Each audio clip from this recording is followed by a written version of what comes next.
Dear students, আজ আমরা নবম দশম শ্রেণীর জীববিজ্ঞান বইয়ের প্রথম অধ্যায় থেকে অ্যানিমেলিয়া রাজ্য সম্পর্কে এ টু জেড বিস্তারিত জানব। চলো ভিডিওটি শুরু করা যাক। প্রথমেই অ্যানিমেলিয়া রাজ্যের বৈশিষ্ট্যসমূহ দেখতে পাচ্ছ। তোমাদের মূল বইয়ে বৈশিষ্ট্যগুলো হুবহু এভাবে লেখা আছে। আমরা এই বৈশিষ্ট্যগুলোকে ভেঙে ছোট ছোট পয়েন্ট আকারে বিস্তারিত জানব। তার আগে অ্যানিমেলিয়া রাজ্যের প্রাণীদের সাথে পরিচিত হয়ে নেওয়া যাক। প্রোটোজোয়া ব্যতীত সকল মেরুদণ্ডী এবং অমেরুদণ্ডী প্রাণীদেরকে অ্যানিমেলিয়া রাজ্যের অন্তর্ভুক্ত করা হয়েছে। এই মেরুদণ্ডী এবং অমেরুদণ্ডী প্রাণীদেরকে চিনতে হলে মেরুদণ্ড সম্পর্কে ধারণা থাকতে হবে। মেরুদণ্ড কাকে বলে? প্রাণীদের পৃষ্ঠীয় মধ্যরেখা বরাবর অবস্থিত দণ্ডাকৃতির যেই অঙ্গটি থাকে এটিকেই বলা হয় মেরুদণ্ড, যেমনটা তোমরা এই চিত্রে দেখতে পাচ্ছ। এছাড়া মাছের মাথা থেকে লেজ পর্যন্ত যেই বড় কাঁটাটি থাকে এটিও মেরুদণ্ড। এরকম মেরুদণ্ড যে সকল প্রাণীদের ক্ষেত্রে থাকে তাদেরকে বলা হয় মেরুদণ্ডী প্রাণী। মানুষ, মাছ, বাঘ, ভালুক ইত্যাদি মেরুদণ্ডী প্রাণী। আর যে সকল প্রাণীদের ক্ষেত্রে এরকম মেরুদণ্ড থাকে না তাদেরকে বলা হয় অমেরুদণ্ডী প্রাণী। বিভিন্ন ধরনের পোকামাকড়, প্রজাপতি এগুলো অমেরুদণ্ডী প্রাণীর উদাহরণ। চলো এবার বৈশিষ্ট্যগুলো এক এক করে জেনে নেওয়া যাক। প্রথম বৈশিষ্ট্য, এরা সুগঠিত নিউক্লিয়াস বিশিষ্ট ও বহুকোষী প্রাণী। বৈশিষ্ট্যটি বোঝার জন্য এই চিত্রটি দেখো। এখানে একটি সুগঠিত নিউক্লিয়াস দেখানো হয়েছে। একটি সুগঠিত নিউক্লিয়াসের একদম মাঝখানে এরকম একটি গাঢ় গোল অংশ থাকে, এর নাম নিউক্লিওলাস। নিউক্লিওলাসের সাথে পেঁচানো যে সুতার মতো অংশগুলো দেখতে পাচ্ছ এদেরকে বলা হয় নিউক্লিয়ার রেটিকুলাম বা নিউক্লিয়ার জালিকা। এই নিউক্লিয়াসের ভেতরের দিকে এক ধরনের তরল পদার্থ থাকে, একে বলা হয় নিউক্লিওপ্লাজম। আর ভেতরের দিকের এই অঙ্গাণুগুলো বাহিরে একটি আবরণী দ্বারা আবৃত থাকে। বাহিরের এই আবরণীকে বলা হয় নিউক্লিয়ার ঝিল্লি বা মেমব্রেন। যে সকল নিউক্লিয়াসে এই সবগুলো অংশ থাকে তাদেরকে বলা হয় প্রকৃত নিউক্লিয়াস বা সুগঠিত নিউক্লিয়াস। অ্যানিমেলিয়া রাজ্যের জীবদের ক্ষেত্রে এরকম সুগঠিত নিউক্লিয়াস থাকবে। পরের অংশে বলা হয়েছে বহুকোষী প্রাণী, অর্থাৎ অ্যানিমেলিয়া রাজ্যের জীবদের পুরো শরীরে অসংখ্য কোষ থাকবে। বৈশিষ্ট্যটি বোঝার জন্য এই চিত্রটি দেখো। এখানে একটি মানুষ দেখানো হয়েছে। একটি পূর্ণ বয়স্ক মানুষের ক্ষেত্রে পুরো শরীরে 30 ট্রিলিয়ন কোষ থাকে। একইভাবে অ্যানিমেলিয়া রাজ্যের অন্যান্য যেই প্রাণীগুলো রয়েছে তাদের দেহেও অসংখ্য কোষ থাকবে, তাই এদেরকে বলা হয় বহুকোষী প্রাণী। তাহলে প্রথম বৈশিষ্ট্যটি হচ্ছে এরা সুগঠিত নিউক্লিয়াস বিশিষ্ট ও বহুকোষী প্রাণী। 2 নম্বর বৈশিষ্ট্য, এদের কোষে কোনো জড় কোষ প্রাচীর, প্লাস্টিড ও কোষগহ্বর নেই। বৈশিষ্ট্যটি বোঝার জন্য এই চিত্রটি দেখো। এখানে দুটি কোষ দেখানো হয়েছে। বাম পাশের এই কোষটি হচ্ছে প্রাণী কোষ আর ডান পাশের কোষটি হচ্ছে উদ্ভিদ কোষ। উদ্ভিদ কোষের একদম মাঝখানে এই যে ফাঁকা জায়গাটি দেখতে পাচ্ছ এর নাম হচ্ছে কোষগহ্বর। উদ্ভিদ কোষের একদম বাহিরের দিকে একটি জড় আবরণী থাকে, প্রাচীর থাকে, এর নাম হচ্ছে কোষ প্রাচীর। তাছাড়া উদ্ভিদ কোষে ক্লোরোপ্লাস্ট নামক এক ধরনের প্লাস্টিড থাকে। ক্লোরোপ্লাস্ট ছাড়াও ক্রোমোপ্লাস্ট এবং লিউকোপ্লাস্ট নামক আরো 2 ধরনের প্লাস্টিড থাকে। কিন্তু প্রাণী কোষের ক্ষেত্রে এরকম কোনো কোষগহ্বর, বাহিরের দিকের কোষ প্রাচীর অথবা কোনো ধরনের প্লাস্টিড কিন্তু এখানে থাকবে না। তাই বলা হয় অ্যানিমেলিয়া রাজ্যের জীবদের কোষে কোনো জড় কোষ প্রাচীর, প্লাস্টিড ও কোষগহ্বর নেই।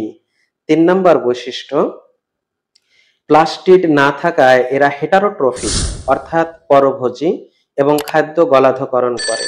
তোমরা সবাই জানো প্লাস্টিড যাদের রয়েছে অর্থাৎ যাদের ক্লোরোপ্লাস্ট রয়েছে তারাই কেবল খাদ্য তৈরি করতে পারে, যাদের ক্লোরোপ্লাস্ট নাই তারা খাদ্য তৈরি করতে পারে না। অ্যানিমেলিয়া রাজ্যের প্রাণীদের ক্ষেত্রে এরকম প্লাস্টিড না থাকায় এরা খাদ্য তৈরি করতে পারে না, তাই অন্য কোনো উদ্ভিদ বা প্রাণীকে খাদ্য হিসেবে গ্রহণ করে। তাই এদেরকে হেটারোট্রফিক বা পরভোজী বলা হয়। আর গলাধঃকরণ হচ্ছে এক ধরনের খাদ্য গ্রহণের পদ্ধতি। বিষয়টি বোঝার জন্য এই চিত্রটি দেখো। এখানে একটি বাঘ দেখানো হয়েছে। বাঘ যেই মাংস খাচ্ছে এটি তার মুখ গহ্বর হয়ে অন্ননালী হয়ে সর্বশেষ পাকস্থলীতে পৌঁছায়। এই ধরনের খাদ্য গ্রহণ পদ্ধতিটিকে বলা হয় গলাধঃকরণ পদ্ধতি। তাহলে তৃতীয় বৈশিষ্ট্যটি কি? অ্যানিমেলিয়া রাজ্যের জীবদের ক্ষেত্রে প্লাস্টিড না থাকায় এরা হেটারোট্রফিক, অর্থাৎ অন্য কোনো উদ্ভিদ বা প্রাণীকে খাদ্য হিসেবে গ্রহণ করবে এবং এদের খাদ্য গ্রহণের পদ্ধতিটা হচ্ছে গলাধঃকরণ। 4 নাম্বার বৈশিষ্ট্য, দেহে জটিল টিস্যুতন্ত্র বিদ্যমান। তোমরা জানো যে সকল টিস্যুতে অনেক ধরনের কোষ থাকে তাদেরকে জটিল টিস্যু বলা হয়। তো অ্যানিমালিয়া রাজ্যের জীবদের ক্ষেত্রে যে সকল টিস্যু রয়েছে এই টিস্যুগুলো অনেক ধরনের কোষের সমন্বয়ে গঠিত। এখানে এইরকম কিছু টিস্যু তোমরা দেখতে পাচ্ছ। প্রথমটি হচ্ছে রক্ত। আমাদের রক্ত এক ধরনের তরল যোজক টিস্যু।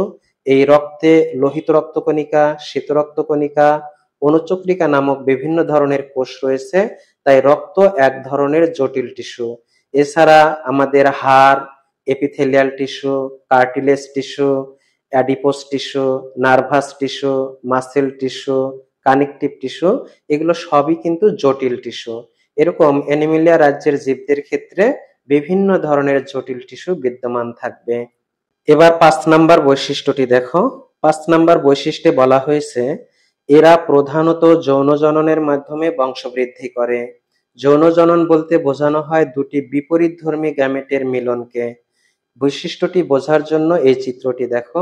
এখানে একটি শুক্রাণু দেখানো হয়েছে এবং ডান পাশে যেটি দেখতে পাচ্ছ এটি হচ্ছে একটি ডিম্বাণু। এই শুক্রাণু এবং ডিম্বাণু সম্পূর্ণ বিপরীতধর্মী দুটি গ্যামেট। এই দুটি গ্যামেটের মিলনের মাধ্যমে তৈরি হবে জাইগোট, আর জাইগোটের পরিস্ফুটনের ফলে তৈরি হবে একটি পূর্ণাঙ্গ জীব। এরকম দুটি বিপরীতধর্মী গ্যামেটের মিলনের মাধ্যমে যেই বংশবৃদ্ধি হয় তাকে বলা হয় যৌন জনন। অ্যানিমেলিয়া রাজ্যের জীবদের ক্ষেত্রে বংশবৃদ্ধির প্রধান পদ্ধতি হচ্ছে যৌন জনন। 6 নাম্বার বৈশিষ্ট্য।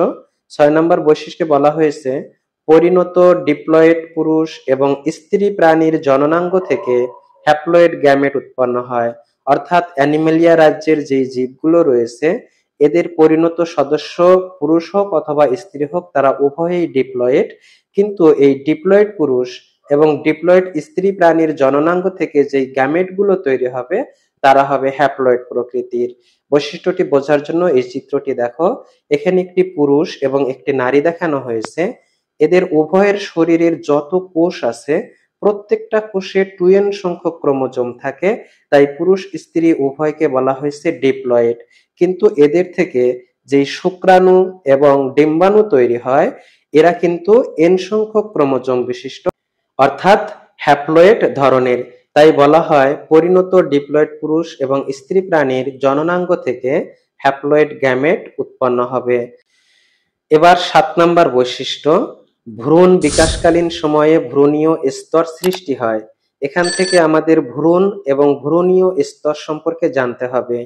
জাইগোটের সদ্য পরিস্ফুটিত অবস্থাকে ভ্রূণ বলে, আর ভ্রূণ দেহে কোষগুলো যে সকল স্তরে সজ্জিত থাকে তাদেরকে বলা হয় ভ্রূণীয় স্তর। বিষয়টি আরো ভালোভাবে বোঝার জন্য এই চিত্রটি দেখো। প্রথমেই তোমরা জাইগোট দেখতে পাচ্ছ। জাইগোট হচ্ছে শুক্রাণু ও ডিম্বাণুর মিলিত অবস্থা। এই জাইগোটটি বারবার ক্লিভেজের মাধ্যমে বা মাইটোটিক বিভাজনের মাধ্যমে অসংখ্য কোষে পরিণত হয়। এই কোষগুলো একটা সময় গিয়ে 3টা স্তরে সজ্জিত হয়। এই 3টি স্তরের মধ্যে একদম বাহিরের দিকে যে কোষগুলো থাকে এদেরকে বলা হয় এক্টোডার্ম, মাঝখানের কোষীয় স্তরটাকে বলা হয় মেসোডার্ম এবং একদম ভেতরের স্তরটাকে বলা হয় এন্ডোডার্ম। কোষের এই যে 3টি স্তর দেখতে পাচ্ছ এই স্তরগুলোকেই বলা হয় ভ্রূণীয় স্তর। অর্থাৎ অ্যানিমেলিয়া রাজ্যের জীবদের ক্ষেত্রে এই ভ্রূণ বিকাশকালীন সময়ে এইরকম ভ্রূণীয় স্তর সৃষ্টি হবে। এরপর তোমরা তোমাদের পরীক্ষার খাতায় বৈশিষ্ট্যগুলো যেভাবে লিখবে তার একটি নমুনা দেখানো হয়েছে। এটি স্ক্রিনশট দিয়ে রেখে দিতে পারো, পরবর্তীতে লিখে নেবে। তো আজকের মতো এ পর্যন্তই। সবাইকে ধন্যবাদ। আল্লাহ হাফেজ।